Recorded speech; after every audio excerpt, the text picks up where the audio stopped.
Welcome two triple profit analytics weekly stock market view date 23 March. ഇന്ന് നമ്മൾ cover ചെയ്യുന്നത് 25 March മുതൽ 29 March വരെയുള്ള വീക്കാണ്. പക്ഷെ നമുക്കറിയാം നെക്സ്റ്റ് മൺഡേ ഹോളിയുടെ അവധിയുണ്ട്, അതുപോലെ ഗുഡ് ഫ്രൈഡേയുടെ അവധിയും വരുന്നതുകൊണ്ട് തന്നെ നമുക്ക് നെക്സ്റ്റ് വീക്കിൽ ജസ്റ്റ് 3 വർക്കിംഗ് ഡേയ്സ് മാത്രമാണ് ഉള്ളത്. കഴിഞ്ഞ വീക്കിൽ US federal reserve interest rates അതേപടി നിലനിർത്തുകയാണ് ചെയ്തത്. US federal reserve chairman Jerome Powell അടുത്ത ജൂൺ മുതൽ ഈ ഇയറിൽ 3 ഇൻട്രസ്റ്റ് റേറ്റ് കട്ടുകൾ ഉണ്ടാകുമെന്ന് പറഞ്ഞതിനെ തുടർന്ന് ഗ്ലോബലി എല്ലാ ഇക്വിറ്റി മാർക്കറ്റ്സും പോസിറ്റീവായി തന്നെയാണ് ട്രേഡ് ചെയ്തിരുന്നത്. നമ്മുടെ മാർക്കറ്റും തേഴ്സ്ഡേയിലൊക്കെ വളരെ പോസിറ്റീവായിട്ട് തന്നെയാണ് ട്രേഡ് ചെയ്തുകൊണ്ടിരുന്നത്. അതുപോലെ നമുക്ക് നിഫ്റ്റിയുടെ മിഡ് ക്യാപ്പ് ഇൻഡെക്സ് നമുക്ക് കാണാം 48,966 ലെവലിൽ നിന്നും 46,685 വരെയൊക്കെ കറക്റ്റ് ചെയ്തിരുന്ന മിഡ് ക്യാപ്പ് ഇൻഡെക്സ് ഇപ്പോൾ കഴിഞ്ഞ വീക്കിൽ 47,312 വന്ന് ഒരു റീബൗണ്ടോടുകൂടിയാണ് ക്ലോസ് ചെയ്തിരിക്കുന്നത്. നമുക്ക് ഈ ചാർട്ടിൽ നിന്ന് കാണാം. അതുപോലെ നമുക്ക് നിഫ്റ്റിയുടെ സ്മോൾ ക്യാപ്പ് ഇൻഡെക്സ് ആണ് നമ്മളിപ്പോൾ കാണുന്നത്. നമുക്കതിൽ കാണാം 15,709 നിന്നും 14,846 വരെയും കറക്റ്റ് ചെയ്തിരുന്ന സ്മോൾ ക്യാപ്പ് ഇൻഡെക്സ് റീബൗണ്ട് ചെയ്ത് 15,056 വന്നാണ് ക്ലോസ് ചെയ്തിരിക്കുന്നത് കാണാം. അപ്പോൾ കഴിഞ്ഞ 1-2 ആഴ്ച മുമ്പ് നമ്മളൊരു പക്ഷേ മിഡ് ക്യാപ്പിലും സ്മോൾ ക്യാപ്പിലും ഒക്കെ എല്ലാവരും വളരെ നെഗറ്റീവായിട്ടുള്ള ന്യൂസുകളാണ് നമ്മൾ മീഡിയയിലും അതുപോലെ തന്നെ എസ്പെഷ്യലി സോഷ്യൽ മീഡിയയിലൊക്കെ നമ്മൾ കണ്ടിരുന്നതെന്നുണ്ടെങ്കിൽ അത്രയും വലിയ ഭയാനകമായിട്ടൊരു സിറ്റുവേഷനൊന്നും ഇപ്പോൾ ഇല്ലയെന്ന് നമുക്ക് കാണാൻ സാധിക്കും. പല മിഡ് ക്യാപ് സ്റ്റോക്കുകൾ റീബൗണ്ട് ചെയ്യുന്നുണ്ട്, പല സ്റ്റോക്കുകളിലും ബൈയിങ് വരുന്നുണ്ട്. അപ്പോൾ ഇത് ആക്ച്വലി നമുക്കറിയാം മാർച്ച് മന്തിൽ എല്ലാ കൊല്ലവും ഒരു പ്രോഫിറ്റ് ബുക്കിംഗ് സാധാരണയായിട്ട് വരാറുള്ളതാണ്. അത് ഇൻസ്റ്റിറ്റ്യൂഷൻസ് അവരുടെ പൊസിഷൻസിൽ പ്രോഫിറ്റ് ബുക്ക് ചെയ്യുക അല്ലെങ്കിൽ അവരുടെ പൊസിഷൻസ് ചേൺ ചെയ്യുകയൊക്കെ ചെയ്യുമ്പോൾ ഉണ്ടാകുന്നൊരു കാര്യമാണ്. അപ്പോൾ അത് തന്നെയാണ് ഇപ്രാവശ്യം നടന്നിട്ടുള്ളത്. അതിനുശേഷം ഏപ്രിൽ മന്തോടുകൂടി മാർക്കറ്റിൽ നല്ല സ്റ്റോക്കുകൾ, ഞാൻ പറയുന്ന പോയിന്റ് വളരെ ഇമ്പോർട്ടൻ്റ് ആണ്, നല്ല സ്റ്റോക്കുകൾ വീണ്ടും റീബൗണ്ട് ചെയ്യുകയും നല്ല രീതിയിൽ പെർഫോം ചെയ്യുകയും എന്ന് തന്നെയാണ് ഞാൻ എക്സ്പെക്റ്റ് ചെയ്യുന്നത്. അതേസമയം പെന്നി സ്റ്റോക്സ് അത് ഒരുപക്ഷെ നമ്മൾ കഴിഞ്ഞ വർഷം കുറേയധികം പെന്നി സ്റ്റോക്കുകൾ, ഈ പെന്നി സ്റ്റോക്കുകൾ എന്ന് പറഞ്ഞാൽ 100 റുപ്പീസിന് താഴെ പലതും 10 റുപ്പീസും 20 റുപ്പീസിൻ്റെയൊക്കെ താഴെയുള്ള സ്റ്റോക്കുകളിലൊക്കെ കുറേ പ്രോഫിറ്റ് നേടാനായിട്ട് പലർക്കും സാധിച്ചിട്ടുണ്ടായിരിക്കും. പക്ഷേ ഈ പെന്നി സ്റ്റോക്കുകൾ പലപ്പോഴും അവർക്ക് ഫിനാൻഷ്യൽസ്, അവരുടെ ഫണ്ടമെൻ്റൽസ് വളരെ മോശമായിരിക്കും. മാനേജ്മെൻറ്റും ഒരു ട്രാക്ക് റെക്കോർഡൊന്നും ഇല്ലെങ്കിലും സോഷ്യൽ മീഡിയയിലൊക്കെ കണ്ടതിന് ശേഷം വാങ്ങുന്ന അങ്ങനെയുള്ള സ്റ്റോക്കുകളിൽ പ്രോഫിറ്റ് നേടാനുള്ള അവസരം വളരെ കുറവായിരിക്കും ഈ വർഷം എന്നുള്ളൊരു കാര്യം മനസ്സിലാക്കണം. എസ്പെഷ്യലി അങ്ങനെയുള്ള അവസരങ്ങളിൽ നിന്ന് മാറി നല്ല സ്റ്റോക്കുകളിൽ കുറേയധികം പ്രോഫിറ്റ് നേടാനുള്ള അവസരങ്ങൾ ഉപയോഗിക്കുക എന്നുള്ളതാണ് നമ്മൾ ചെയ്യേണ്ടത്. അപ്പോൾ മിഡ് ക്യാപ് സ്റ്റോക്കുകളും സ്മോൾ ക്യാപ് സ്റ്റോക്കുകളിലും നല്ല സ്റ്റോക്കുകൾ സെലക്ട് ചെയ്യുക, അതിൽ ഇൻവെസ്റ്റ് ചെയ്യുകയും ചെയ്യുകയാണെങ്കിൽ ഇന്ത്യൻ ഇക്കണോമി വരുന്ന 5 വർഷം വളരെ നല്ല രീതിയിൽ പെർഫോം ചെയ്യുമ്പോൾ ഈ മിഡ് ക്യാപ് സ്റ്റോക്കുകൾക്കും സ്മോൾ ക്യാപ് സ്റ്റോക്കുകൾക്കും ഒക്കെ വളരെ നല്ല ഫ്യൂച്ചറാണ് നമ്മുടെ ഇന്ത്യൻ ഇക്കണോമിയിലുള്ളത്. അതുകൊണ്ട് തന്നെ ഈ സ്റ്റോക്കുകളെല്ലാം നല്ല രീതിയിൽ പെർഫോം ചെയ്യുകയും അതിൽ നല്ല റിട്ടേൺ നേടുകയും അതിൽ വെൽത്ത് ക്രിയേറ്റ് ചെയ്യാനാണ് ശ്രമിക്കേണ്ടത്. ആ ഓപ്പർച്യൂണിറ്റി അത് ചെയ്യുന്നതിന് പകരം ഇതുപോലെയുള്ള പെന്നി സ്റ്റോക്കിലൊക്കെ നമ്മുടെ വെൽത്ത് നമ്മൾ നശിപ്പിക്കുകയാണെങ്കിൽ നമുക്ക് ആ വെൽത്ത് നഷ്ടപ്പെടുന്നു എന്ന് മാത്രമല്ല, നമ്മൾ ഇത്രയും നല്ലൊരു ഓപ്പർച്യൂണിറ്റി നമ്മുടെ എക്കണോമിയിൽ ലഭിക്കുന്ന ആ അവസരം നമുക്ക് ഉപയോഗിക്കാൻ സാധിക്കുന്നില്ല എന്നുള്ളത് കൂടെ വലിയൊരു നമ്മളെ സംബന്ധിച്ചിടത്തോളം ഒരു ഡബിൾ സെറ്റ് ബാക്ക് ആയിട്ട് നിൽക്കും. അപ്പോൾ നമ്മളെ സംബന്ധിച്ചിടത്തോളം നമ്മുടെ ഇക്കണോമി തരുന്ന ഇതുപോലെയുള്ളൊരു അവസരം നമ്മൾ ഉപയോഗിക്കുകയാണെങ്കിൽ നമുക്ക് വളരെ നല്ല രീതിയിൽ റിട്ടയർമെൻറ്റ് ഏജിൽ നമുക്ക് എത്തുമ്പോൾ നമുക്ക് നല്ല രീതിയിലുള്ള വെൽത്ത് ക്രിയേറ്റ് ചെയ്ത് വളരെ സമാധാനപരമായിട്ടൊരു റിട്ടയർമെൻറ്റ് ഏജിലേക്കൊക്കെ കടക്കാനായിട്ട് സാധിക്കും. അപ്പോൾ അതാണ് നമ്മൾ പ്ലാൻ ചെയ്യേണ്ടത്. നമുക്ക് മാർക്കറ്റിൽ കോൺഫിഡൻസ് വേണം, നമ്മുടെ ഇന്ത്യൻ ഇക്കണോമിയിൽ കോൺഫിഡൻസ് വേണം. നമുക്കറിയാം ഇലക്ഷൻസിൻ്റെ ഒരു വൊളാറ്റിലിറ്റിയും കൂടെ കഴിഞ്ഞാൽ നമ്മുടെ മാർക്കറ്റിൽ വളരെ നല്ല രീതിയിലുള്ള പെർഫോമൻസ് ആയിരിക്കും വരിക. കുറേയധികം പോളിസി ചേഞ്ചസൊക്കെ ഇപ്പോഴത്തെ പോളിസികളൊക്കെ കണ്ടിന്യൂ ചെയ്യുന്നത്, പോളിസി ചേഞ്ചസൊക്കെ അതിൻ്റെയൊക്കെ കണ്ടിന്യൂഷൻസ് വരികയാണെങ്കിൽ നമ്മുടെ മാർക്കറ്റ് വളരെ നല്ല രീതിയിൽ പെർഫോം ചെയ്യുകയും നമുക്ക് നല്ല പ്രോഫിറ്റ് നേടാനുള്ള അവസരങ്ങൾ നൽകും. അവിടെ നമ്മൾ കൺഫ്യൂസ്ഡ് ആയിട്ട് നിൽക്കുകയല്ല വേണ്ടത്. നമ്മുടെ എക്കണോമിയുടെ ആ ഗ്രോത്തിൻ്റെ അഡ്വാൻറ്റേജ് എടുക്കാനായിട്ട് നമ്മൾ ഇപ്പോഴുള്ള ആ റിസ്ക് ഫാക്ടേഴ്സ് വളരെ ചെറിയ റിസ്ക്കുകളാണ് നമ്മൾ എടുക്കുന്നത് എന്നുള്ളതുകൊണ്ട് നമ്മൾ തന്നെ ആ റിസ്ക്കുകൾ എടുക്കാനായിട്ട് നമ്മൾ തയ്യാറാകണം. അത് നമുക്ക് തരുന്ന റിവാർഡ്സ് വലുതായിരിക്കും. പലപ്പോഴും മാർക്കറ്റിലൊരു കറക്ഷൻ ഉണ്ടാകുമ്പോൾ, എസ്പെഷ്യലി സ്റ്റോക്കുകളിൽ കറക്ഷൻ വരുമ്പോൾ ഏത് ലെവലിലാണ് ഈ സ്റ്റോക്കുകളെ ആവറേജ് ചെയ്യേണ്ടത് എന്നുള്ളൊരു ചോദ്യം പലപ്പോഴും എൻ്റെ പേഴ്സണലി എന്നോട് ചോദിക്കാറുള്ളതാണ്. പലപ്പോഴും ഇൻവെസ്റ്റേഴ്സിൻ്റെ മനസ്സിലുണ്ടാകുന്ന ഒരു ചോദ്യമാണല്ലോ. അപ്പോൾ നമുക്കറിയാം നമ്മൾ എൻട്രി ചെയ്തിരിക്കുന്നത് വളരെ നല്ല സ്റ്റോക്കുകളാണ്, അത് നമ്മൾ ഹോൾഡ് ചെയ്യാനായിട്ട് ഉദ്ദേശിച്ചുകൊണ്ട് എൻട്രി ചെയ്യുന്ന സ്റ്റോക്കുകളാണ്. പക്ഷേ മാർക്കറ്റിൻ്റെ ഏതെങ്കിലും ഗ്ലോബൽ ഇവൻറ്റ്സ് മൂലമോ അല്ലെങ്കിൽ ഇന്ത്യയിൽ തന്നെ ഏതെങ്കിലും ഇവൻറ്റ്സ് മൂലമൊക്കെ ഉള്ള നമ്മളിപ്പോൾ കഴിഞ്ഞ ഈ മാസം മാർച്ച് മന്തിൽ കണ്ട പോലെ ഇയർ എൻഡിൻ്റെ ഒരു കറക്ഷനോ ഇതുപോലെയുള്ളതൊക്കെ വരുമ്പോൾ ഏത് ലെവൽസിലാണ് നമ്മൾ ആ സ്റ്റോക്കുകൾ കുറേ കൂടെ നമ്മുടെ പോർട്ട്ഫോളിയോയിലേക്ക് ആഡ് ചെയ്യേണ്ടത് എന്നുള്ളതും, അതുപോലെ തന്നെ ഒരു ഫ്രഷ് ആയിട്ടൊരു സ്റ്റോക്കിനെ നമ്മൾ ഐഡൻറ്റിഫൈ ചെയ്തിട്ടുണ്ട്, പക്ഷേ നമ്മളൊരു കറക്ഷന് വേണ്ടിയിട്ട് നമ്മൾ ആ സ്റ്റോക്കിൽ വെയിറ്റ് ചെയ്യുകയാണെങ്കിൽ എവിടെയാണ് നമ്മൾ എൻട്രി ചെയ്യേണ്ടതെന്നുള്ളത് നമുക്ക് മനസ്സിലാക്കാനായിട്ട് എവിടെയാണ് അത് ചെയ്യേണ്ടതെന്നുള്ള ചോദ്യം പലപ്പോഴും ചോദിക്കുന്ന ഒരു ചോദ്യമാണ്. ആ ഒരു ചോദ്യത്തിനുള്ളൊരു ഉത്തരമാണ് ഇവിടെ നമ്മൾ ഡിസ്കസ് ചെയ്യാൻ പോകുന്നത്. ഞാൻ പലപ്പോഴും ഐഡൻറ്റിഫൈ ചെയ്യാനായിട്ട് ഇത് എൻ്റർ ചെയ്യാനായിട്ട് ഉപയോഗിക്കുന്ന ഒരു ടെക്നിക്കൽ ടൂളാണ് ഫിബൊനാച്ചി റീട്രേസ്മെൻറ്റ് ലെവൽ എന്നുള്ളത്. നമുക്ക് വളരെ ഈസി ആയിട്ട് നമുക്ക് എല്ലാ ബ്രോക്കേഴ്സിൻ്റെയും അവരുടെ സോഫ്റ്റ്വെയർസിൽ ഈ ടെക്നിക്കൽ ടൂൾ ഉപയോഗിക്കാൻ സാധിക്കും. ഫിബൊനാച്ചി റീട്രേസ്മെൻ്റ് എന്നുള്ള ആ ടൂൾ ഉപയോഗിച്ചുകൊണ്ട് നമുക്കൊരു ഏതെങ്കിലും ഒരു സ്റ്റോക്കിൻ്റെ ഒരു റാലിക്ക് മുമ്പുള്ള ഒരു ലോവും അതിനുശേഷമുള്ള ഹൈയും തമ്മിൽ കണക്ട് ചെയ്തുകൊണ്ട് ലോയിൽ നിന്ന് ക്ലിക്ക് ചെയ്തതിന് ശേഷം ഹൈയിലേക്ക് നമ്മൾ കണക്ട് ചെയ്തുകൊണ്ട് ക്ലിക്ക് ചെയ്യുമ്പോൾ നമുക്ക് ലഭിക്കുന്ന കുറച്ച് പെർസെൻറ്റേജ് ലെവൽസ് നമുക്ക് ലഭിക്കും. അതായത് ഈ റാലിക്ക് ശേഷം ഈ സ്റ്റോക്ക് കറക്റ്റ് ചെയ്യുകയാണെങ്കിൽ ഏത് ലെവൽ വരെ കറക്റ്റ് ചെയ്തതിന് ശേഷമായിരിക്കും അത് വീണ്ടും അതിൻ്റെ ഒറിജിനൽ ട്രെൻഡായിട്ടുള്ള അപ്പ് ട്രെൻഡ് റെസ്യൂം ചെയ്യുക അല്ലെങ്കിൽ കണ്ടിന്യൂ ചെയ്യുക എന്നുള്ളത് മനസ്സിലാക്കാനായിട്ടാണ് ഈ ഫിബൊനാച്ചി റീട്രേസ്മെൻറ്റ് ലെവൽ നമ്മൾ ഉപയോഗിക്കുന്നത്. അപ്പോൾ ബേസിക്കലി നമ്മൾ ഒരു സ്റ്റോക്കിന് അപ്പ് ട്രെൻഡാണ് ഉള്ളതെന്ന് നമുക്ക് അറിയാം, പക്ഷേ അതിലൊരു കറക്ഷനിൽ നമ്മൾ ഈ സ്റ്റോക്കിനെ വീണ്ടും ആഡ് ചെയ്യാനായിട്ട് നമ്മൾ ശ്രമിക്കുക എന്നുള്ളതാണ് ഇവിടെ നമ്മൾ ചെയ്യുന്നത്. അപ്പോൾ ബേസിക്കലി ഇതിൽ നമ്മൾ മനസ്സിലാക്കേണ്ടത് ഒരു 3% ലെവലുകളാണ്. ഇപ്പോൾ ഒരു സ്റ്റോക്ക് റാലി ചെയ്തതിന് ശേഷം അതിൻ്റെ റീട്രേസ്മെൻറ്റ് വരുമ്പോൾ ആദ്യം വരുന്നത് നമുക്ക് കാണാം 23.6% ഒരുപക്ഷെ നിന്നതിന് ശേഷം അവിടെ നിന്ന് റീബൗണ്ട് ചെയ്യും, അല്ലെങ്കിൽ 38.2% വരെ റീബൗണ്ട് ചെയ്തതിന് ശേഷം അവിടെ റീട്രേസ് ചെയ്തതിന് ശേഷം അവിടെ നിന്ന് റീബൗണ്ട് ചെയ്യും, അല്ലെങ്കിൽ 61.8% വരെയും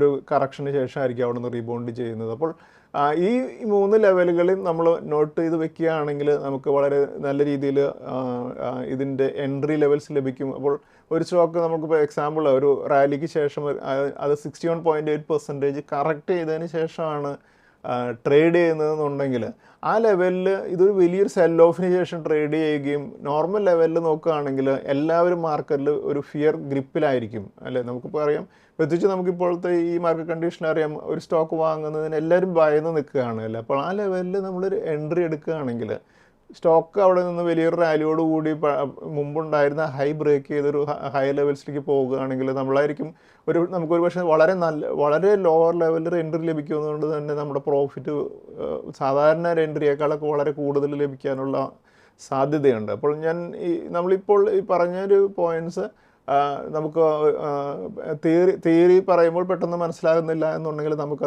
അതിനെ പ്രാക്ടിക്കലി എങ്ങനെയാണ് അപ്ലൈ ചെയ്യുന്നത് എന്നുള്ളത് നമുക്കൊരു ചാർട്ടിൻ്റെ സഹായത്തോടുകൂടി നോക്കാം. ഇപ്പോൾ നമ്മൾ കാണുന്നത് കൊച്ചിൻ ഷിപ്പ്യാർഡിൻ്റെ ചാർട്ടാണ്.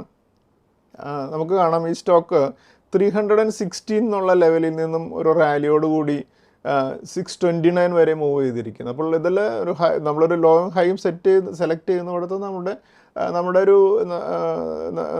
നമ്മുടെ ഒരു സെലക്ഷൻ ആ മാർക്കറ്റിലെ മൂവ്മെൻറ്റ് ഐഡൻറ്റിഫൈ ചെയ്യുന്നത് വളരെ നമ്മുടെ ഒരു ഒബ്ജക്റ്റീവായി നമ്മൾ തന്നെ സെലക്ട് ചെയ്യുന്നതായിരിക്കണം. അത് നോക്കൂ, 316 മുതൽ 629 വരെ ഒരു മൂവ്മെൻറ്റാണ്. അതിനുശേഷം 629 നിന്നും 23.6% എന്ന് പറയുന്നത് 555 ആണ്. അതിനുശേഷം 38.2% എന്ന് പറയുന്നത് 510 ആണ്. അതിനുശേഷം 61.8% എന്ന് പറയുന്നത് 436 ആണ്.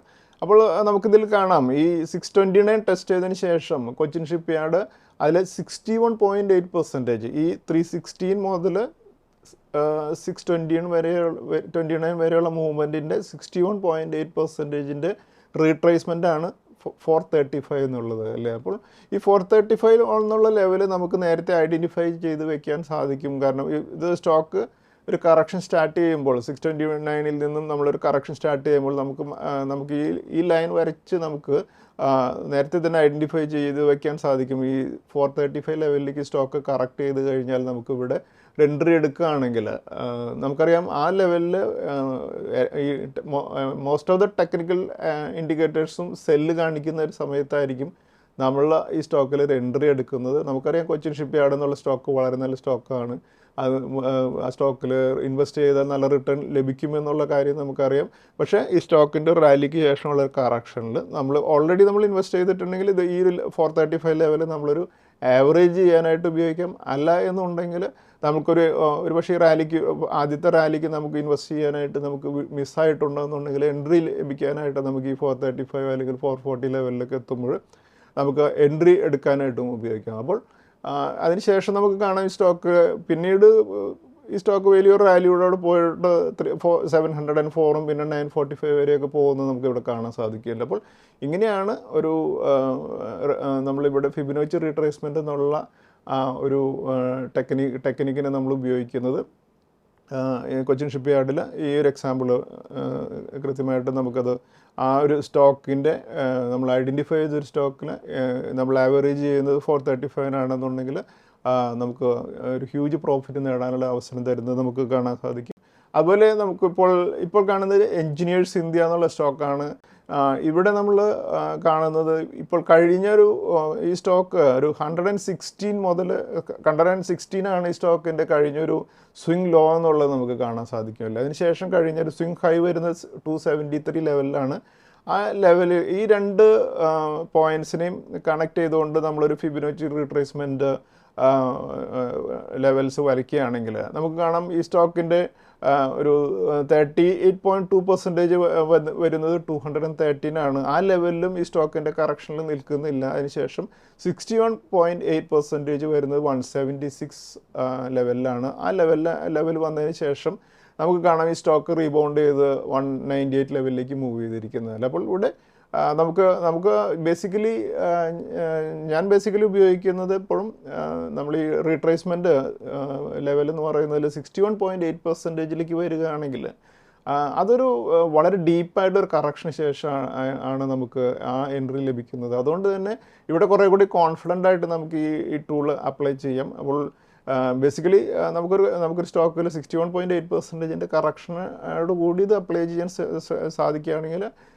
വളരെ വളരെ ഇഫക്റ്റീവ് ആയിരിക്കും എന്ന കാര്യം. കാരണം വളരെ ഒരു ഡീപ്പ് കറക്ഷൻ നടന്നിട്ടുണ്ട്. അതുപോലെ തന്നെ നമുക്ക് നോക്കുകയാണെങ്കിൽ മാർക്കറ്റിൽ എല്ലാവരും ഒരു ഫിയർ ഗ്രിപ്പിൽ നിൽക്കുമ്പോഴായിരിക്കും നമ്മൾ ഈ സ്റ്റോക്കിൽ ഒരു എൻട്രി എടുക്കുന്നത്. അതുപോലെ തന്നെ ഈ ഫിബൊനാച്ചി ടൂൾ നമുക്ക് ഉപയോഗിക്കാവുന്നത് നമ്മൾ ഈ സ്റ്റോക്കിൽ ഒരു 175 അല്ലെങ്കിൽ ഒരു 190 ലെവലിലൊക്കെ ഒരു എൻട്രി എടുത്തിട്ടുണ്ടെന്നുണ്ടെങ്കിൽ ഈ സ്റ്റോക്കിൻ്റെ ഒരു 273 എന്നുള്ളൊരു റാലി നമുക്ക് കാണാം. വലിയൊരു ഹ്യൂജ് റാലിയാണ് വന്നിരിക്കുന്നത്. അപ്പോൾ ആ ഹ്യൂജ് റാലി വരുമ്പോൾ നമുക്കൊരു 250 അല്ലെങ്കിൽ ഒരു 260 ലെവലിലൊക്കെ ഒരു പ്രോഫിറ്റ് ബുക്ക് ചെയ്തതിന് ശേഷം നമുക്ക് ഈ ഫിബൊനാച്ചി റീട്രേസ്മെൻറ്റ് ലെവൽ അനുസരിച്ചുള്ള നമ്മൾക്ക് ഈ എൻട്രി ലെവൽസ് മാർക്ക് വെച്ചതിന് ശേഷം നമുക്ക് വീണ്ടും ഈ സ്റ്റോക്കിൽ 176 ആണ് 61.8% റീട്രേസ്മെൻറ്റ് ലെവൽ എന്ന് നമുക്കറിയാം. അപ്പോൾ ആ സ്റ്റോക്ക് വീണ്ടും ഒരു 180 ലെവലിലേക്കൊക്കെ വരുമ്പോൾ എൻട്രി എടുക്കുകയാണെങ്കിൽ പിന്നീട് അടുത്തൊരു റാലി നമുക്ക് ഉപയോഗിക്കാനായിട്ട് സാധിക്കും. അപ്പോൾ ഈ സ്റ്റോക്കിൽ ഇടയ്ക്കൊരു പ്രോഫിറ്റ് ബുക്ക് ചെയ്തതിന് ശേഷം വീണ്ടും റീ എൻട്രി എടുക്കാനായിട്ടും ഒരു ഡീപ്പ് കറക്ഷൻ കിട്ടുകയാണെങ്കിൽ റീ എൻട്രി എടുക്കാനായിട്ട് നമുക്ക് ഈ ഫിബൊനാച്ചി റീട്രേസ്മെൻറ്റ് ലെവൽസ് എന്നുള്ള ഈ ലെവൽസ് ഉപയോഗിക്കാൻ സാധിക്കും. ഈ ലെവൽസ് ഒരുപക്ഷെ നിങ്ങൾക്ക് ഇതുപോലെ ചാർട്ടിൽ വരയ്ക്കാനായിട്ട് ബുദ്ധിമുട്ടുണ്ട് എന്നുണ്ടെങ്കിൽ നമുക്ക് ഈ ഫിബൊനാച്ചി റീട്രേസ്മെൻറ്റ് ലെവൽസ് കാൽക്കുലേറ്റർ എന്ന് നിങ്ങൾ ഗൂഗിളിൽ അടിക്കുകയാണെന്നുണ്ടെങ്കിൽ അതിലൊരു ഇൻവെസ്റ്റോപീഡിയയുടെ ഒക്കെ ഒരു കാൽക്കുലേറ്റർ വരും. അതിൽ ഈ സ്റ്റോക്കിൻ്റെ ഈ ഹൈയും ലോയും നമ്മൾ എൻ്റർ ചെയ്തതിന് ശേഷം കാൽക്കുലേറ്റ് ഒന്ന് കൊടുക്കുകയാണെങ്കിൽ ഇതുപോലെ തന്നെ ഈ 61.8%, അതുപോലെ തന്നെ 38.2% ഒക്കെ കാൽക്കുലേറ്റ് ചെയ്ത് നമുക്ക് കിട്ടും. അത് നമുക്ക് നോട്ട് ചെയ്ത് വെച്ചും ഉപയോഗിക്കാൻ സാധിക്കും.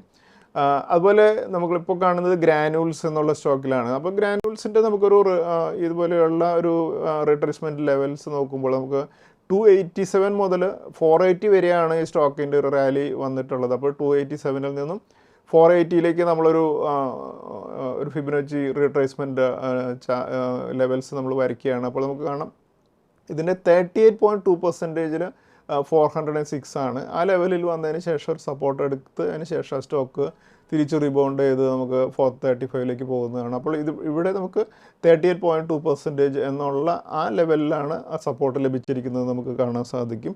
അതുപോലെ മറ്റൊരു സ്റ്റോക്കാണ് നാഷണൽ അലുമിനിയം എന്നുള്ള സ്റ്റോക്ക്.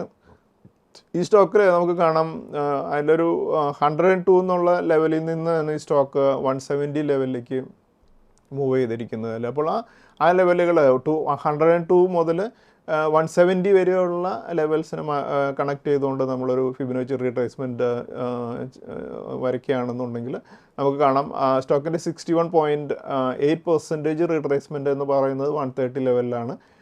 അപ്പോൾ ആ ലെവലിലേക്ക് അത് വന്നതിന് ശേഷം അവിടെ നിന്ന് റീബൗണ്ട് ചെയ്ത് പോയിരിക്കുന്നത് നമുക്ക് നാഷണൽ അലുമിനിയം എന്നുള്ള സ്റ്റോക്കിലും കാണാൻ സാധിക്കും. അതുപോലെ മറ്റു സ്റ്റോക്കിൽ നമുക്ക് പഞ്ചാബ് നാഷണൽ ബാങ്കിൽ ആണ് മറ്റൊരു നമ്മളൊരു റീട്രേസ്മെൻറ്റ് ലെവൽസ് മാർക്ക് ചെയ്തിരിക്കുന്നത്. നമുക്ക് കാണാം 67 ലെവലിൽ നിന്നുമാണ് പഞ്ചാബ് നാഷണൽ ബാങ്ക് 132 ലെവലിലേക്ക് ഉള്ള ഒരു റാലി നടത്തിയിരിക്കുന്നത്. അപ്പോൾ ഈ രണ്ട് പോയിൻറ്റ്സിനും കണക്ട് ചെയ്തുകൊണ്ട് നമ്മളൊരു ഫിബൊനാച്ചി റീട്രേസ്മെൻറ്റ് ലെവൽസ് മാർക്ക് ചെയ്തപ്പോൾ നമുക്ക് കാണാം ഈ പഞ്ചാബ് നാഷണൽ ബാങ്ക് വളരെ സ്ട്രോങ് ആയിട്ട് ട്രേഡ് ചെയ്യുന്നത് സ്റ്റോക്ക് ആയതുകൊണ്ടാണ് ഈ സ്റ്റോക്ക് 23.6%-ൽ നിന്നും തന്നെ അതിൻ്റെ ഒരു റീബൗണ്ട് വരുന്നത് നമുക്ക് ഈ സ്റ്റോക്കിൽ നിന്ന് നമുക്ക് കാണാൻ സാധിക്കും, ഈ ചാർട്ടിൽ നിന്ന് കാണാൻ സാധിക്കും. അപ്പോൾ ചില സ്റ്റോക്കുകൾ വളരെ സ്ട്രോങ് ആയിട്ട് ട്രേഡ് ചെയ്യുന്ന സ്റ്റോക്കുകൾ ഇതുപോലെ 23.6% റീട്രേസ് ചെയ്യുകയുള്ളൂ എന്നുള്ളതും കൂടെ നമ്മളത് മനസ്സിലാക്കണം. അതുപോലെ ടാറ്റ കെമിക്കൽ എന്നുള്ള സ്റ്റോക്ക് നോക്കൂ, നമുക്ക് കാണാം 100% എന്നുള്ള ആ ഫസ്റ്റ് അതിൻ്റെ ഏറ്റവും നിയറസ്റ്റ് സ്വിംഗ് ലോ ആയിരുന്നത് 932 ലെവലാണ്. ആ ലെവലിൽ നിന്നും ആ റാലിയിലുള്ള സ്വിംഗ് ഹൈ വരുന്നത് 1349 ആണ്. ആ രണ്ട് പോയിൻറ്റ്സിനെയും കണക്ട് ചെയ്തുകൊണ്ടുള്ള നമ്മൾ ഫിബൊനാച്ചി റിട്രേസ്മെൻറ്റ് ലെവൽസ് വരയ്ക്കുമ്പോൾ നമുക്ക് കാണാം 61.8% വന്നിരുന്നത് 1091-ലാണ്. ആ സ്റ്റോക്ക് അതിന് താഴേക്കും കറക്റ്റ് ചെയ്തിട്ടുണ്ട്. പക്ഷേ നമുക്കറിയാം ടാറ്റ കെമിക്കൽ വളരെ സ്ട്രോങ് ആയിട്ടുള്ള സ്റ്റോക്കാണ്. അതുകൊണ്ട് തന്നെ ഈ ലെവൽസിലൊക്കെ ഈ സ്റ്റോക്കിൽ എൻ്റർ ചെയ്യുകയാണെങ്കിൽ നമുക്ക് വളരെ നല്ല രീതിയിലുള്ള പ്രോഫിറ്റ്സ് ലഭിക്കും എന്നുള്ളത് നമുക്കറിയാം. അപ്പോൾ ടാറ്റ കെമിക്കൽ നമുക്കറിയാം ഇപ്പോഴും ഒരു വളരെ നല്ല രീതിയിലുള്ള ഒരു എൻട്രി ലെവലിലാണ് ട്രേഡ് ചെയ്തുകൊണ്ടിരിക്കുന്നത് എന്നുള്ളതല്ലേ. അപ്പോൾ അതുപോലെ മറ്റു സ്റ്റോക്ക് നോക്കൂ, വെൽകോർപ്പ് എന്നുള്ള സ്റ്റോക്കിലൂടെ നമുക്ക് നോക്കാം. ഈ സ്റ്റോക്കിൻ്റെ ഒരു സ്വിംഗ് ലോ ആയിരുന്നത് 387 ആണ്. ഈ പോയിന്റിൽ നിന്നും നമ്മൾ 623 ഒരു 625 നമ്മളൊരു സ്വിംഗ് ഹൈയിലേക്ക് നമ്മൾ കണക്ട് ചെയ്തുകൊണ്ട് ഒരു ഫിബൊനാച്ചി റീട്രേസ്മെൻറ്റ് ലെവൽ നമ്മൾ ഡ്രോ ചെയ്യുമ്പോൾ നമുക്ക് കാണാം അതിൽ കറക്ഷനിൽ വന്നിട്ടുള്ള ഒരു ലോ വരുന്നത് 61.8% ആണ്. 61.8% ആയിട്ട് വെൽകോർപ്പിൽ വരുന്നത് നമുക്ക് കാണാം 478 ലെവലാണ്. അവിടെ വന്നതിന് ശേഷം ഈ സ്റ്റോക്ക് വീണ്ടും റീബൗണ്ട് ചെയ്ത് 544 ലെവലിലേക്ക് പോയിരിക്കുന്നത് നമുക്ക് കാണാൻ സാധിക്കുമല്ലേ. അപ്പോൾ അതുപോലെ മറ്റൊരു സ്റ്റോക്കിലൂടെ കാണാം നമുക്ക് വിപ്രോ എന്നുള്ള സ്റ്റോക്ക് നോക്കൂ. വിപ്രോയിൽ നമുക്ക് കാണാം 375 ലെവലിലായിരുന്നു അതിൻ്റെ ഒരു സ്വിംഗ് ലോ വന്നിരുന്നത്. അതിനുശേഷം 545 ലെവലിലേക്ക് വിപ്രോ ഒരു റാലി നടത്തിയിരിക്കുന്നത് നമുക്ക് കാണാൻ സാധിക്കും. വിപ്രോ വളരെ സ്ട്രോങ് ആയിട്ടുള്ള സ്റ്റോക്ക് ആയതുകൊണ്ട് തന്നെ നമുക്ക് കാണാം 38.2% ആയിട്ടുള്ള 480 ലെവലിൽ നിന്നും വിപ്രോ റീബൗണ്ട് ചെയ്യുന്നതിൻ്റെ ഒരു ചാർട്ടാണ് നമ്മളിപ്പോൾ കാണുന്നത്. അതുപോലെ മറ്റൊരു സ്റ്റോക്കിൻ്റെ ചാർട്ടാണ് സ്നൈഡർ എന്നുള്ള ചാർട്ട്. ആ സ്നൈഡറിൻ്റെ ഒരു സ്വിംഗ് ലോ ആയിരുന്നു 525 ആണ്.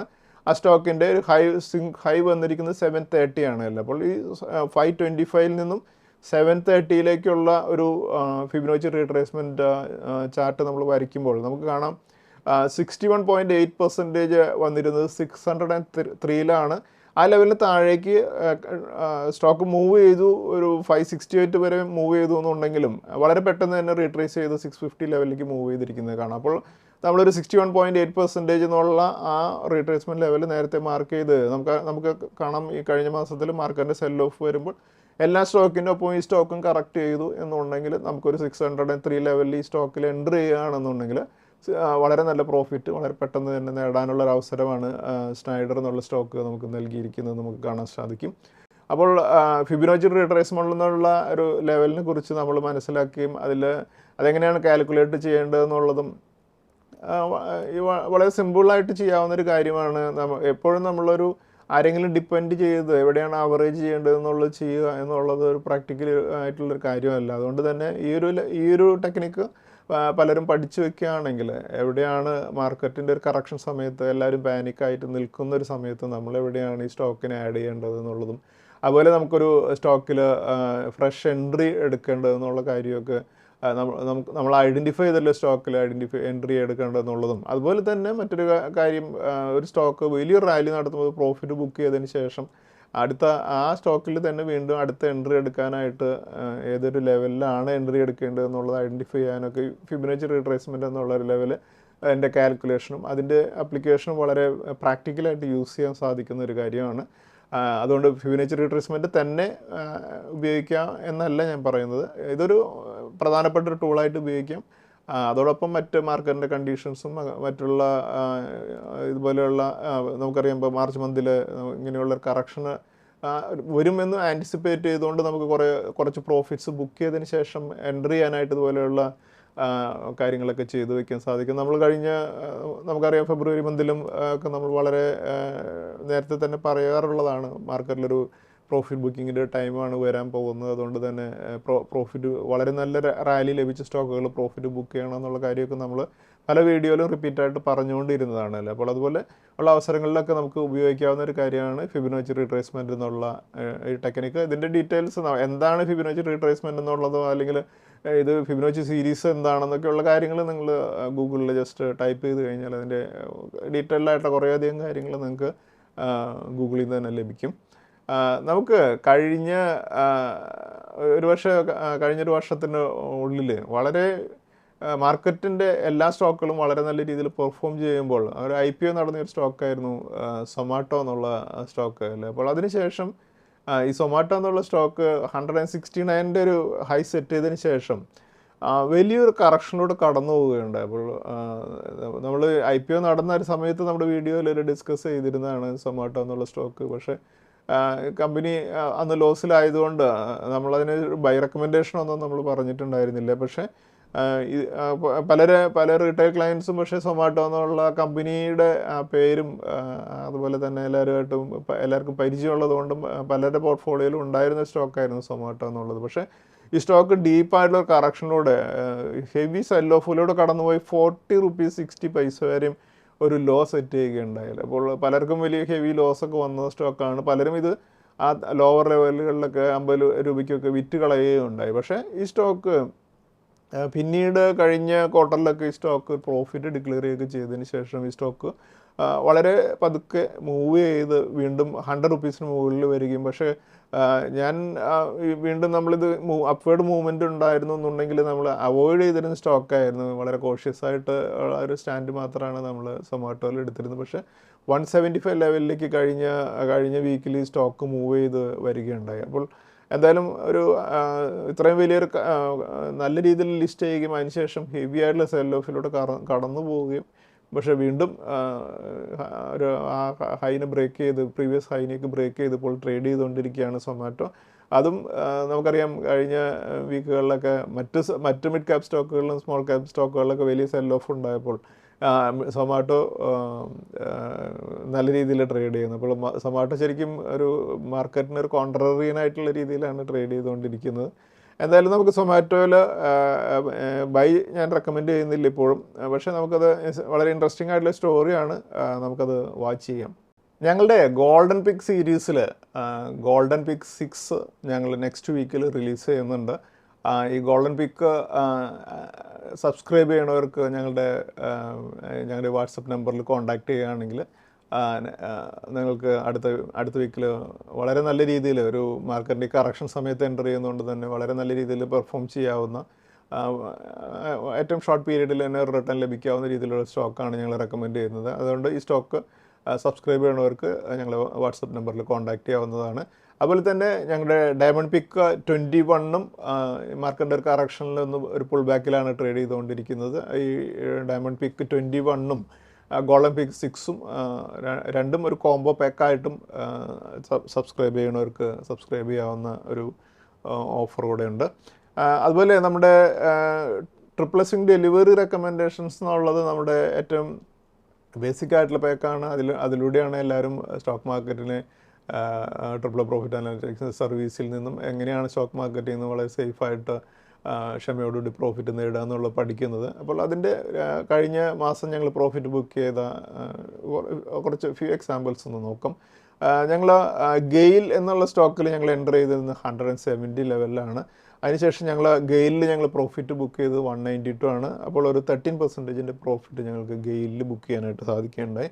അതുപോലെ മറ്റൊരു സ്റ്റോക്ക് TD പവർ സിസ്റ്റംസ് ഞങ്ങൾ എൻ്റർ ചെയ്തിരുന്നത് 265 അതിനുശേഷം 330 ലെവലിൽ ഞങ്ങൾ പ്രോഫിറ്റ് ബുക്ക് ചെയ്തപ്പോൾ ഒരു 24% പ്രോഫിറ്റ് ബുക്ക് ചെയ്യാനായിട്ട് സാധിച്ചു. അതുപോലെ ഞങ്ങളുടെ LG എക്യുപ്മെൻറ്റ്സ് എന്നുള്ള സ്റ്റോക്ക് ഞങ്ങൾ എൻ്റർ ചെയ്തിരുന്നത് 570 ലെവലിലാണ്. ഞങ്ങൾ 645 പ്രോഫിറ്റ് ബുക്ക് ചെയ്തപ്പോൾ ഒരു 13% പ്രോഫിറ്റ് ബുക്ക് ചെയ്യാനായിട്ട് സാധിച്ചു. അതുപോലെ സ്നൈഡർ ഇലക്ട്രിക് എന്നുള്ള സ്റ്റോക്ക് ഞങ്ങൾ 475 എൻ്റർ ചെയ്തിരുന്നത്. അതിനുശേഷം 595 റാലിയിൽ ഞങ്ങൾ അതിൽ പ്രോഫിറ്റ് ബുക്ക് ചെയ്തപ്പോൾ 25% പ്രോഫിറ്റ് ഞങ്ങൾക്കതിൽ ബുക്ക് ചെയ്യാനായിട്ട് സാധിച്ചു. ഞങ്ങളുടെ ഈ സ്വിംഗ് ഡെലിവറിയുടെയും അതുപോലെ തന്നെ വെൽത്ത് ബിൽഡറിൻ്റെയൊക്കെ ഞങ്ങളുടെ റെക്കമെൻഡേഷൻസിൻ്റെ ടാർഗറ്റ് അതിൻ്റെ ഡീറ്റെയിൽസ് ഞങ്ങളുടെ വെബ്സൈറ്റിൽ ഞങ്ങൾ ഡീറ്റെയിൽ ആയിട്ട് പബ്ലിഷ് ചെയ്യുന്നുണ്ട്. അത് നിങ്ങൾക്ക് റെഫർ ചെയ്യാവുന്നതാണ്. അതുപോലെ നമുക്ക് കഴിഞ്ഞ വീക്കിലെ ബെസ്റ്റ് പെർഫോമിംഗ് സ്റ്റോക്കുകൾ ഏതൊക്കെയാണെന്ന് നോക്കാം. ഈ സ്റ്റോക്കുകൾ സ്വാൻ എനർജി 27% ഉയർന്നാണ് ക്ലോസ് ചെയ്തത്. പ്രാജ് ഇൻഡസ്ട്രീസ് 17% ഉയർന്നും. കാർബോറണ്ടം യൂണിവേഴ്സൽ 16% ഉയർന്നും. സഫയർ ഫുഡ്സ് 16% ഉയർന്നും. CG Power and Industrial Solutions 14% ഉയർന്നും. സോളാർ ഇൻഡസ്ട്രീസ് 14% ഉയർന്നും. 5 സ്റ്റാർ ബിസിനസ് ഫിനാൻസ് 14% ഉയർന്നും. ചെലാട്ട് ഹോട്ടൽസ് 14% ഉയർന്നും. സൊമാറ്റോ 14% ഉയർന്നും. ശോഭ 13% ഉയർന്നും. മാക്രോടെക് ഡെവലപ്പേഴ്സ് 13% ഉയർന്നും. ഗ്ലോബൽ ഹെൽത്ത് 12% ഉയർന്നും. മോത്തിലാൽ ഓസ്വാൾ ഫിനാൻഷ്യൽ സർവീസ് 12% ഉയർന്നും. റെയിൻബോ ചിൽഡ്രൻസ് മെഡിക്കെയർ 12% ഉയർന്നും. ടോറൻ പവർ 12% ഉയർന്നാണ് ക്ലോസ് ചെയ്തത്. ഈ സ്റ്റോക്കുകളെല്ലാം ഒരു ബുള്ളിഷ് ട്രെൻഡിലാണ് ട്രേഡ് ചെയ്യുന്നത്. അതുകൊണ്ട് തന്നെ ഈ സ്റ്റോക്കുകൾ നമുക്ക് നമ്മുടെ വാച്ച് ലിസ്റ്റിൽ ആഡ് ചെയ്യാവുന്നതാണ്. അതുപോലെ നമുക്ക് കഴിഞ്ഞ വീക്കിൽ 4 ഇൻസ്റ്റിറ്റ്യൂഷൻസിൻ്റെ ഡാറ്റ നോക്കുമ്പോൾ 4 ഇൻസ്റ്റിറ്റ്യൂഷൻസ് 8365.6 ക്രോർസിൻ്റെ സെല്ലേഴ്സ് ആയിരുന്നു. അതേസമയം ഡൊമസ്റ്റിക് ഇൻസ്റ്റിറ്റ്യൂഷൻസ് 19,351.7 ക്രോർസിൻ്റെ ബയേഴ്സും ആയിരുന്നു. നമുക്കിനി നിഫ്റ്റിയുടെ അനാലിസിസിലേക്ക് കടക്കാം. നിഫ്റ്റി കഴിഞ്ഞ വീക്കിൽ ക്ലോസ് ചെയ്തിരുന്നത് 15th മാർച്ചിന് ക്ലോസ് ചെയ്തിരുന്നത് 22,023 18th മാർച്ചിന് നിഫ്റ്റി 32 പോയിൻറ്റ്സ് ഉയർന്നും. 19th മാർച്ചിന് 238 പോയിൻറ്റ്സ് താഴ്ന്നും. 20th മാർച്ചിന് 21 പോയിൻറ്റ്സ് ഉയർന്നും. 21st മാർച്ചിന് 172 പോയിൻറ്റ്സ് ഉയർന്നും. അതിനുശേഷം 22nd മാർച്ചിന് 84 പോയിൻറ്റ്സ് ഉയർന്നാണ് ക്ലോസ് ചെയ്തത്. എന്തായാലും കഴിഞ്ഞ വീക്കിൽ നിഫ്റ്റി 73 പോയിൻറ്റ്സിൻ്റെ 73 പോയിൻറ്റ്സ് കൂടെ ആഡ് ചെയ്താണ് ക്ലോസ് ചെയ്തിരിക്കുന്നത്. നമുക്കതുപോലെ തന്നെ നിഫ്റ്റിയുടെ മന്ത്ലി ചാർട്ടിൽ കാണാൻ സാധിക്കും. മാർച്ച് മന്തിൽ 113 പോയിൻറ്റ്സ് കൂടെ ആഡ് ചെയ്താണ് നിഫ്റ്റി ട്രേഡ് ചെയ്തത് നമുക്ക് ഈ ചാർട്ടിൽ നിന്ന് കാണാം. അതുപോലെ നിഫ്റ്റിയുടെ വീക്ക്ലി ചാർട്ടിൽ മേജർ DMAs മാർക്ക് ചെയ്തിരിക്കുന്നതാണ് നമ്മളിപ്പോൾ കാണുന്നത്. നിഫ്റ്റിയുടെ 200 DMA വരുന്നത് 20,350, 100 DMA വരുന്നത് 21,268, 50 DMA വരുന്നത് 21,945, 20 DMA വരുന്നത് 22,167 ആണ്. അതുപോലെ നമുക്ക് നിഫ്റ്റിയുടെ ഡെയിലി ചാർട്ടിൽ പ്രധാനപ്പെട്ട സപ്പോർട്ട് റെസിസ്റ്റൻസ് ലെവൽസ് മാർക്ക് ചെയ്തിരിക്കുന്നതാണ് കാണുന്നത്. നിഫ്റ്റിയുടെ പിവറ്റ് പോയിന്റ് വരിക 21,995 അതിന് മുകളിലേക്ക് റെസിസ്റ്റൻസ് ലെവൽസ് ആയിരിക്കുക 22,343, 22,756, 23,019, 23,110, 23,382 എന്നീ ലെവൽസ് ആയിരിക്കും. അതേസമയം 21,995 താഴെ സപ്പോർട്ട് ലെവൽസ് ആയിരിക്കും 21,811, 21,525, 21,169, 20,808 എന്നീ ലെവൽസ് ആയിരിക്കും. അതുപോലെ നമുക്ക് നിഫ്റ്റിയുടെ നെക്സ്റ്റ് വീക്കിലേക്കുള്ള ഒരു വീക്കിലി റേഞ്ച് ഫിക്സ് ചെയ്യുമ്പോൾ അപ്പർ റേഞ്ച് 23,110ഉം ലോവർ റേഞ്ച് 21,169 ആയിരിക്കും. പിവറ്റ് പോയിൻ്റായിട്ട് നിൽക്കുക 21,995 ആയിരിക്കും. നമുക്കിനി അടുത്ത വീക്കിലെ ഇൻവെസ്റ്റ്മെൻറ്റ് സ്ട്രാറ്റജീസിലേക്ക് കടക്കാം. അതുപോലെ നമുക്ക് കുറേ ഹൈ വാല്യൂഡ് ആയിട്ടുള്ള സ്റ്റോക്ക്, ഹൈ പ്രൈസിൽ ട്രേഡ് ചെയ്യുന്ന സ്റ്റോക്കുകൾ ഈ കഴിഞ്ഞ മാർക്കറ്റിൻ്റെ കറക്ഷനിലൊക്കെ വളരെ നല്ല രീതിയിൽ കറക്റ്റ് ചെയ്ത് വന്നിട്ടുണ്ട്. കാരണം മാർക്കറ്റിന് സെൽ ഓഫ് ഉണ്ടാകുമ്പോൾ വളരെ നല്ല സ്റ്റോക്കുകളാണെങ്കിലും ഈ സ്റ്റോക്കുകളും സെൽ എഫിലൂടെ കടന്നു പോകും. അങ്ങനെ ഒരു സ്റ്റോക്കാണ് പേജ് ഇൻഡസ്ട്രീസ് എന്നുള്ള സ്റ്റോക്ക്. പേജ് ഇൻഡസ്ട്രീസ് എന്ന് പറഞ്ഞാൽ നമുക്കറിയാം ജോക്കി എന്നുള്ള അണ്ടർ ഗാർമെൻസിൻ്റെ മാനുഫാക്ചർ ചെയ്യുന്ന കമ്പനിയാണ്. ഇവരൊരു ഹൈ എന്ന് പറയുന്നത് 54,349 ട്രേഡ് ചെയ്തതിന് സ്റ്റോക്ക് കഴിഞ്ഞ വീക്കിൽ ക്ലോസ് ചെയ്തിരിക്കുന്നത് 34,449 ലെവലിലാണ്. അപ്പോൾ ഈ സ്റ്റോക്കിൽ ഈ ഒരു ലെവലിൽ ഒരു എൻട്രി എടുക്കുകയാണെന്നുണ്ടെങ്കിൽ നമുക്കൊരു 20% പ്രോഫിറ്റ് വളരെ ഈസി ആയിട്ട് ലഭിക്കാവുന്ന ഒരു സ്റ്റോക്കാണ് പേജ് ഇൻഡസ്ട്രീസ്. അതുപോലെ തന്നെ മറ്റൊരു സ്റ്റോക്കാണ് നമുക്കറിയാം MRF എന്നുള്ള സ്റ്റോക്ക്. പലപ്പോഴും നമ്മൾ ഡിസ്കസ് ചെയ്യാറുള്ളതാണ്. 1 lakhന് മുകളിൽ വന്നപ്പോഴും നമ്മൾ ഡിസ്കസ് ചെയ്തു. കഴിഞ്ഞ ദിവസത്തിൽ 1,51,000 445 എന്നുള്ള 1,51,445 എന്നുള്ള ഒരു സ്വിംഗ് ഹൈ സെറ്റ് ചെയ്തപ്പോഴും നമ്മൾ ഡിസ്കസ് ചെയ്തതാണ്. ഇപ്പോൾ ഈ സ്റ്റോക്ക് 1,31,302 കറക്റ്റ് ചെയ്തിരിക്കുന്നത് നമുക്ക് കാണാൻ സാധിക്കും. അപ്പോൾ ഇതുപോലെയുള്ള കറക്ഷൻസിൽ ഇങ്ങനെയുള്ള ഹൈ പ്രൈസ്ഡ് ആയിട്ടുള്ള സ്റ്റോക്കുകളിൽ പെട്ടെന്നൊരു ഡിപ്പ് കിട്ടുമ്പോൾ നമുക്കൊരു എൻട്രി ലഭിക്കുകയാണെങ്കിൽ വളരെ റിസ്ക് കുറവിൽ നമുക്കൊരു പ്രോഫിറ്റ് നേടാവുന്ന ഒരു അവസരങ്ങൾ ഈ സ്റ്റോക്കുകൾ നൽകും. അതുപോലെ നമുക്ക് ഇന്നത്തെ സ്റ്റോക്ക് ഓഫ് ദ വീക്കായിട്ട് നമ്മൾ ഡിസ്കസ് ചെയ്യുന്നത് ട്രിവേണി ടർബൈൻ ആണ്. ഈ സ്റ്റോക്ക് 502 മുകളിലേക്ക് ഒരു മൂവ്മെൻറ്റ് ലഭിക്കുകയാണെങ്കിൽ നമുക്ക് എക്സ്പെക്ട് ചെയ്യാവുന്ന അടുത്തൊരു റെസിസ്റ്റൻസ് ലെവൽ 555 ആണ്. അതുകൊണ്ട് നമ്മുടെ ഇന്നത്തെ stock of the week Triveni Turbine ആണ്. അതുപോലെ നമ്മുടെ ട്രിപ്പിൾ ടെക്നിക്കൽ പിക്ക് സ്നൈഡറാണ്. സ്നൈഡർ ഇലക്ട്രിക് എന്നുള്ള സ്റ്റോക്ക് 650 മുകളിലേക്കൊരു ബ്രേക്ക്ഔട്ട് ലഭിക്കുകയാണെങ്കിൽ അടുത്തൊരു റെസിസ്റ്റൻസ് ആയിട്ടുള്ള 715 ആണ്. ഈ ലെവലിലേക്കുള്ളൊരു മൂവ്മെൻ്റ് ആയിരിക്കും അടുത്തത് പിന്നീട് നമുക്ക് പ്രതീക്ഷിക്കാൻ സാധിക്കുക. അതുകൊണ്ട് നമ്മുടെ ട്രിപ്പിൾ ടെക്നിക്കൽ പിക്ക് സ്നൈഡർ ഇലക്ട്രിക് ആണ്. അതുപോലെ നമ്മുടെ ഇന്നത്തെ സ്റ്റോക്സ് വിത്ത് ടെക്നിക്കൽ ബ്രേക്ക്ഔട്ട് ഏതൊക്കെയാണെന്ന് നോക്കാം. ഈ സ്റ്റോക്കുകൾ Action Construction Equipments, Torrent Power, Zensar Technology, Zomato, അതുപോലെ LNT എന്നീ സ്റ്റോക്കുകളാണ്. ഈ സ്റ്റോക്കുകളും നമുക്ക് വാച്ച് ലിസ്റ്റിൽ കീപ്പ് ചെയ്യാം. Thank you. സെബി നൽകുന്ന രജിസ്ട്രേഷനും നിസം സർട്ടിഫിക്കേഷനും റിസർച്ച് അനലിസ്റ്റിൻ്റെ പ്രകടനത്തിന് ഒരു ഉറപ്പും നൽകുന്നില്ല.